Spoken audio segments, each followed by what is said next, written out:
acid rap was so dope to me because it reminds me of one of my favorite rap albums, Bizarre Ride to the Far Side.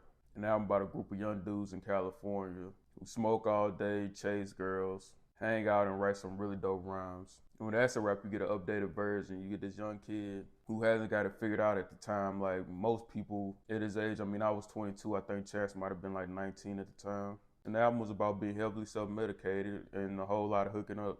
And man, the album was just so relatable, especially for me, looking back at where I was at that time and not having anything figured out. Chasing girls and just flat out just living life. Man, I remember being so impressed by this 19-year-old kid rapping at such a high level. And acid rap just became like a soundtrack to my life, a project I actually live with. Every day I'm in my car blasting it, following along, repeating the silly ad lib that he's known for. And I gotta say, hip hop is a really strange place. I guess a lot of it is culture, so much of it is fugazi. Sometimes we forget it's more about making good music, and we make everything about what's cool. Despite how amazing I always say that project is, I remember at the time there was sort of like a split.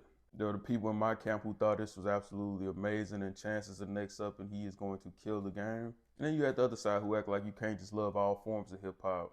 They were like, oh, this what we listening to now? Y'all want to listen to the junkies and the fiends now?